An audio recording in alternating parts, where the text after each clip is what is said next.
ओम श्री गणेशाय नमः। ओम नमो भगवते वासुदेवाय। श्रीमद् भागवत में नवम स्कंद 15वां अध्याय प्रारंभ करते हैं। ऋचिक, जमदग्नि और परशुराम जी का चरित्र। श्री सुखदेव जी कहते हैं, परीक्षित, उर्वशी के गर्भ से पुरुरवा के 6 पुत्र हुए। आयु, श्रुतायु, सत्यायु, रय, विजय और जय। श्रुतायु का पुत्र था वसुमान, सत्यायु का शत्रुंजय, रय का एक और जय का अमित।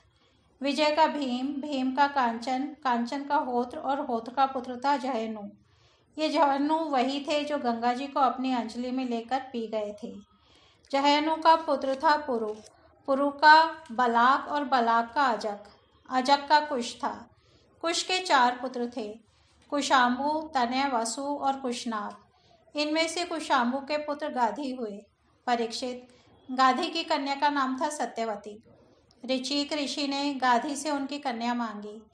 गाधी ने यह समझकर कि ये कन्या के योग्य वर नहीं है, ऋचिक से कहा, मुनिवर, हम लोग कुशिक वंश के हैं, हमारी कन्या मिलनी कठिन है, इसलिए आप 1000 ऐसे घोड़े लाकर मुझे शुल्क रूप में दीजिए, जिनका सारा शरीर तो श्वेत हो, परंतु एक एक कान श्याम वर्ण का हो। जब गाधी ने यह बात कही, तब ऋचिक मुनि उनका आशय समझ गए और वरुण के पास जाकर वैसे ही घोड़े ले आए तथा उन्हें देकर सुंदरी सत्यवती से विवाह कर लिया। एक बार महर्षि ऋचिक से उनकी पत्नी और सास दोनों ने ही पुत्र प्राप्ति के लिए प्रार्थना की। महर्षि ऋचिक ने उनकी प्रार्थना स्वीकार करके दोनों के लिए अलग अलग मंत्रों से चरु पकाया और स्नान करने के लिए चले गए। सत्यवती की माँ ने यह समझकर कि ऋषि ने अपनी पत्नी के लिए श्रेष्ठ चरु पकाया होगा, उससे वह चरु मांग लिया। इस पर सत्यवती ने अपना चरु तो माँ को दे दिया और माँ का चरु वह स्वयं खा गई। जब ऋचिक मुनि को इस बात का पता चला, तब उन्होंने अपनी पत्नी सत्यवती से कहा कि तुमने बड़ा अनर्थ कर डाला। अब तुम्हारा पुत्र तो लोगों को दंड देने वाला घोर प्रकृति का होगा और तुम्हारा भाई होगा एक श्रेष्ठ ब्रह्मवेत्ता। सत्यवती ने ऋचिक मुनि को प्रसन्न किया और प्रार्थना की कि स्वामी, ऐसा नहीं होना चाहिए। तब उन्होंने कहा, अच्छी बात है, पुत्र के बदले तुम्हारा पौत्र वैसा घोर प्रकृति का होगा। समय पर सत्यवती के गर्भ से जमदग्नि का जन्म हुआ। सत्यवती समस्त लोगों को पवित्र करने वाली परम पुण्यमयी कौशिकी नदी बन गई। रेणु ऋषि की कन्या थी रेणुका। जमदग्नि ने उसका पानी ग्रहण किया। रेणुका के गर्भ से जमदग्नि ऋषि के वसुमान आदि कई पुत्र हुए। उनमें सबसे छोटे परशुराम जी थे। उनका यश सारे संसार में प्रसिद्ध है।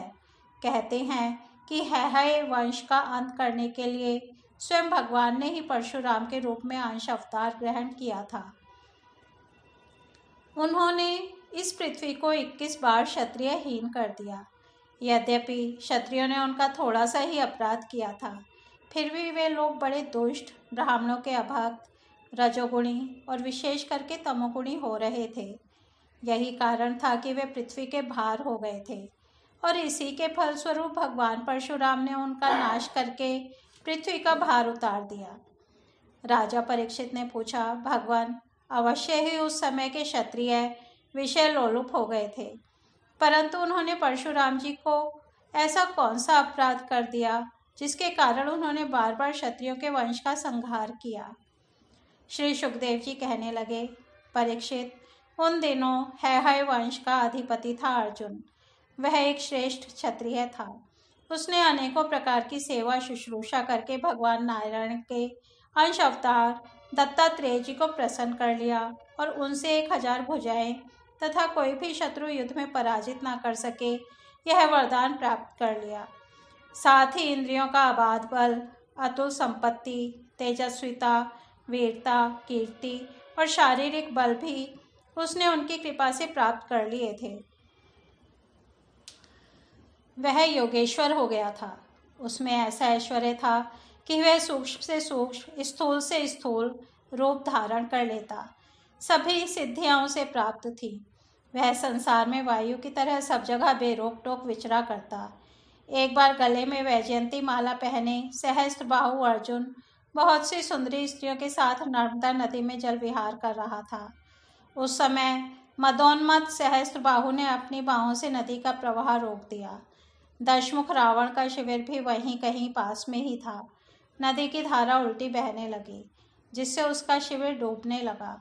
रावण अपने को बहुत बड़ा वीर तो मानता ही था, इसलिए सहस्त्रार्जुन का यह पराक्रम उसे सहन नहीं हुआ। जब रावण सहस्त्रबाहु अर्जुन के पास जाकर भला बुरा कहने लगा, तब उसने स्त्रियों के सामने ही खेल खेल में रावण को पकड़ लिया और अपनी राजधानी माहिष्मति में ले जाकर बंदर के समान कैद कर लिया। पीछे पुलस्त्य जी के कहने से सहस्त्रबाहु ने रावण को छोड़ दिया। एक दिन सहस्त्रबाहु अर्जुन शिकार खेलने के लिए बड़े घोर जंगल में निकल गया था। दैववश वह जमदग्नि मुनि के आश्रम पर जा पहुंचा। परम तपस्वी जमदग्नि मुनि के आश्रम में कामधेनु रहती थी। उसके प्रताप से उन्होंने सेना, मंत्री और वाहनों के साथ हैहयाधिपति का खूब स्वागत सत्कार किया। वीर हैहयाधिपति ने देखा कि जमदग्नि मुनि का ऐश्वर्य तो मुझसे भी बढ़ा चढ़ा है, इसलिए उसने उनके स्वागत सत्कार को कुछ भी आदर न देकर कामधेनु को ही ले लेना चाहा। उसने अभिमानवश जमदग्नि मुनि से मांगा भी नहीं। अपने सेवकों को आज्ञा दी कि कामधेनु को छीन ले चलो। उसकी आज्ञा से उसके सेवक बछड़े के साथ बाँ बाँ डकराती हुई कामधेनु को बलपूर्वक माहिष्मतिपुरी ले गए। जब वे सब चले गए, तब परशुराम जी आश्रम पर आए और उसकी दुष्टता का वृतांत सुनकर चोट खाए हुए सांप की तरह क्रोध से तिलमिला उठे। वे अपना भयंकर फरसा, तरकस, ढाल एवं धनुष लेकर बड़े वेग से उसके पीछे दौड़े, जैसे कोई किसी से ना दबने वाला सिंह हाथी पर टूट पड़े। सहस्त्रबाहु अर्जुन अभी अपने नगर में प्रवेश कर ही रहा था कि उसने देखा परशुराम जी महाराज बड़े वेग से उसी की ओर झपटे आ रहे हैं। उनकी बड़ी विलक्षण झांकी थी। वे हाथ में धनुष बाण और फरसा लिए हुए थे, शरीर पर काला मृगचर्म धारण किए हुए थे और उनकी जटाएं सूर्य के किरणों के समान चमक रही थीं। उन्हें देखते ही उसने गदा, खड्ग, बाण, रिष्टि, शतघ्नि और शक्ति आदि आयुधों से सुसज्जित एवं हाथी, घोड़े, रथ तथा पदातियों से युक्त अत्यंत भयंकर 17 अक्षौहिणी सेना भेजी। भगवान परशुराम ने बात की बात में अकेले ही उस सारी सेना को नष्ट कर दिया। भगवान परशुराम जी की गति मान और वायु के समान थी। बस वे शत्रु की सेना काटते ही जा रहे थे। जहाँ जहाँ वे अपने फरसे का प्रहार करते, वहाँ वहाँ सारथी और वाहनों के साथ बड़े बड़े वीरों की बाहें, जांघें और कंधे कट कर पृथ्वी पर गिरते जाते थे।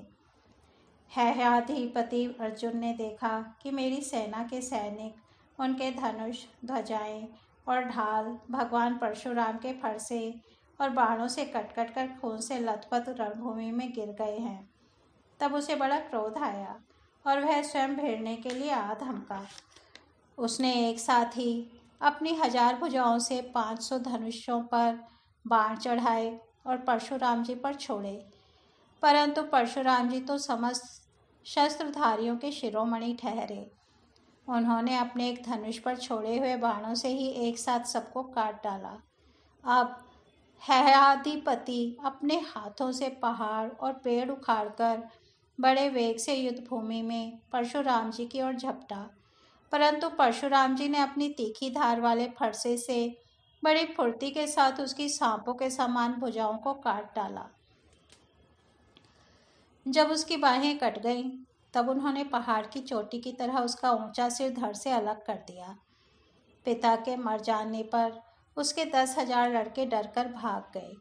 परीक्षित, विपक्षी वीरों के नाशक परशुराम जी ने बछड़े के साथ कामधेनु लौटा ली। वह बहुत ही दुखी हो रही थी। उन्होंने उसे अपने आश्रम पर लाकर पिताजी को सौंप दिया और माहिष्मति में सहस्त्रबाहु ने तथा उन्होंने जो कुछ दिया था, किया था, सब अपने पिताजी तथा भाइयों को कह सुनाया। सब कुछ सुनकर जमदग्नि मुनि ने कहा, हाय हाय परशुराम, तुमने बड़ा पाप किया। राम राम, तुम बड़े वीर हो, परंतु सर्वदेवमय नरदेव का तुमने व्यर्थ ही वध किया। बेटा, हम लोग ब्राह्मण हैं, क्षमा के प्रभाव से ही हम संसार में पूजनीय हुए हैं। और तो क्या, सबके दादा ब्रह्मा जी भी क्षमा के बल से ही ब्रह्मपद को प्राप्त हुए हैं। ब्राह्मणों की शोभा क्षमा के द्वारा ही सूर्य की प्रभा के समान चमक उठती है। सर्वशक्तिमान भगवान श्री हरि सभी क्षमावानों पर ही शीघ्र प्रसन्न होते हैं। बेटा, सार्वभौम राजा का वध ब्राह्मण की हत्या से भी बढ़कर है। जाओ, भगवान का स्मरण करते हुए तीर्थों का सेवन करके अपने पापों को धो डालो। इस तरह से श्रीमद् भागवत में 9वां स्कंद 15वां अध्याय समाप्त होता है। कल हम 16वां अध्याय परशुराम जी के द्वारा क्षत्रिय संहार और विश्वामित्र जी के वंश की कथा सुनेंगे। तब तक हम यहीं विराम देते हैं। हरि ओम तत्सत।